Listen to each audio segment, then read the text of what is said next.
It is cold here in Virginia today while I'm recording. So what am I recording? Well, I wanted to do another indie spotlight video. This is by James Kerr. James Kerr, hopefully I'm saying my name correctly. Fight to Survive from Radio James Games. I want to mention before I get rolling on this that Radio James Games is running a crowdfunding thing for it's called Solo Marshall Blues, and probably when this video goes live it will also be live, but it may be upcoming. I think it starts February 1st. I'm not exactly sure when this video will actually go up. Anyhow, I was sent this game to review, which I have done. It's on the blog. I'll put a link below. And it's a really interesting game that I wanted to bring some attention to. So it is a diceless game. I have seen others. I have only played a couple of games that were diceless, and they usually used playing cards or some variation thereof for elements of chance. This is not a game like that.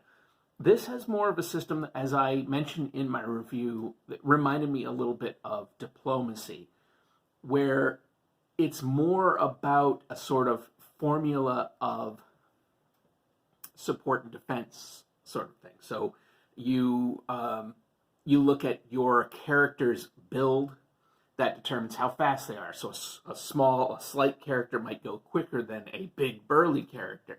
But then you also have what attacks and techniques and things like that you're using and defenses that are being used. And you sort of compare those things to find out who comes out ahead in a move. At first, it seemed a little bit, it was tough getting my brain around it a little bit, and I really do need to sit down and play this face to face with some people to make sure I have a handle on it. But as time went on, I started to understand how things went, and I think it really will become second nature relatively quickly to understand how the combat works. Now, I talk about the combat because it is really where a lot of the mechanics come into it, but this, in spite of it being a game about fighting, is not necessarily a game in which the combat will be the focus per se. It might be where the die rolls a lot of times will come in, except there aren't any die rolls, but the action of the system. But this is a game about the consequences of violence, about the consequences of a life in the martial world, quote unquote. And I laid them out because I kept thinking particularly of The Warriors and Streets of Fire while reading this book. And it does talk about other things in the book. I mentioned again in my written review that the scale of serious to camp is used for Rocky to Rocky IV. That it could be a serious drama, but it also could be a kind of campy 80s madness that is Rocky IV.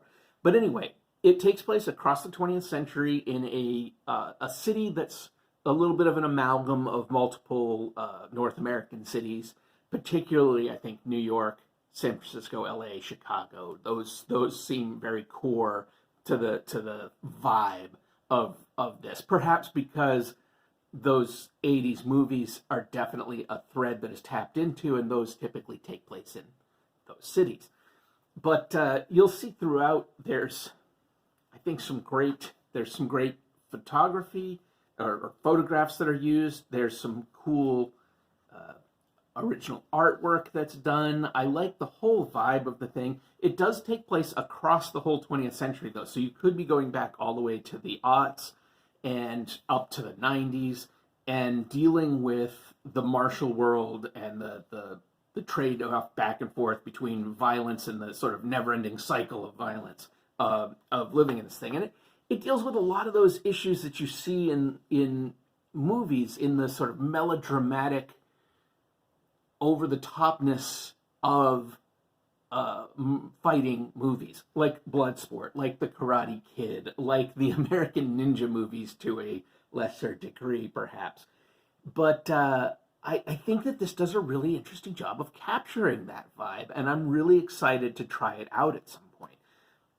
The the thing that I'll find, I think, a little difficult is that I don't currently have a regular group. I am building one, I'm working on that, but I don't currently have a regular group. So I don't have a group that's around to try a lot of sort of more different games. But if you do, I think this is very much an exciting game to check out. I think you should take a look at it. It's on DriveThruRPG. You can check out Radio James Games website here. I've got, I mean, it's, radiojamesgames.com. But I think it's worth checking out. I think supporting games that are different. This isn't just another D20 system. This is something of its own. It is, as I think I mentioned this so I'm probably going over some of the stuff that I talk about in my print or written review. It's an opinionated game. It's a game that picks a style, picks a subject, and it is a system designed to tell stories in that style about that subject. It's not a one-size-fits-all.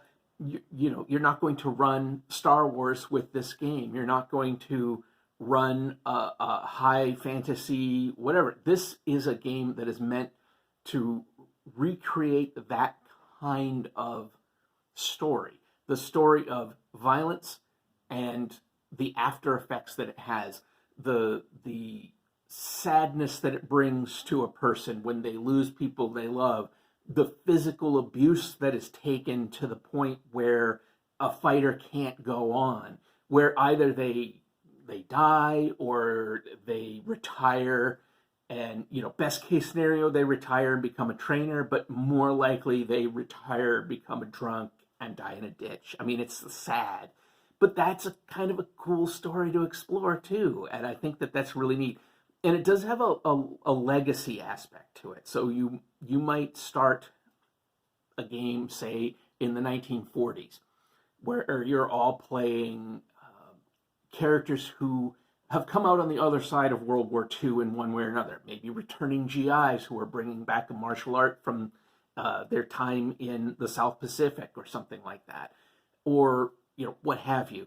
But you play, say, in the 40s, maybe you play a few years and you move the timeline up and you're in the 1950s and your fighters are starting to fall by the wayside if they haven't done so long ago. And you pick up with a new fighter who's maybe the child of your first one, or who's now captured in the martial world, or the student of one of your returning people. But it's a legacy game where you pass on as your fighter ages out or is simply just beat to the point where they can't go on, and then your new fighter steps in and takes up the mantle and goes on and continues the story. I think that's a really neat idea. The game that I always sort of think of when I think of games like that is Pendragon, which I know Pendragon is very heavily about legacy. You're not expected. You may play 100 years of Pendragon. You're not expected to play the same character for 100 years. You play one character for a while, and then you pick up the next one, either their child or their squire or whatever.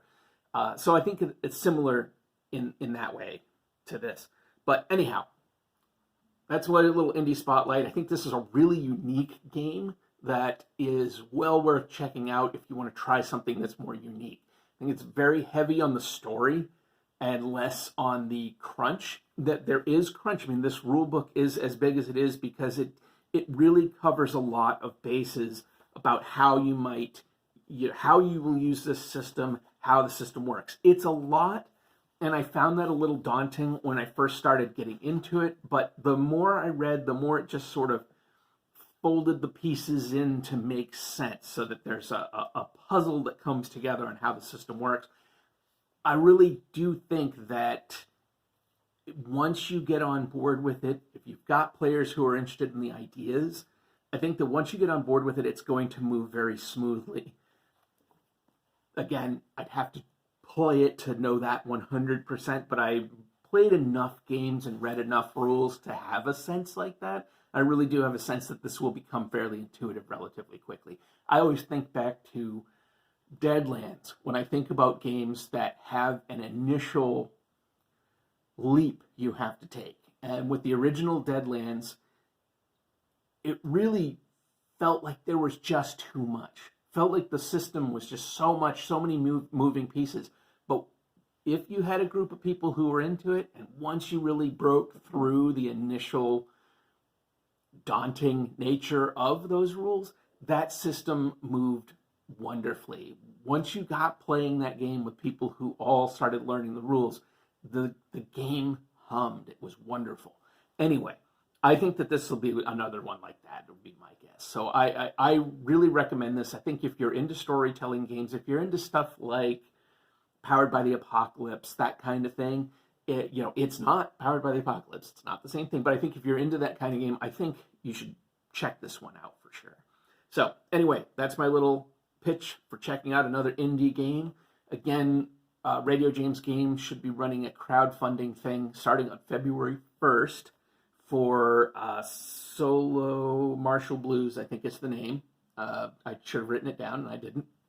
And if you want to check out my written review, which should be in the notes below, and the usual other stuff is down there, like, subscribe, blah, blah, blah, blah, blah. Check out any links that you want to. Check out my wish list. I have a connection to, I guess in the blog there's a couple of other things to check out, like my DriveThruRPG affiliate links, that sort of thing, if you want to check that out.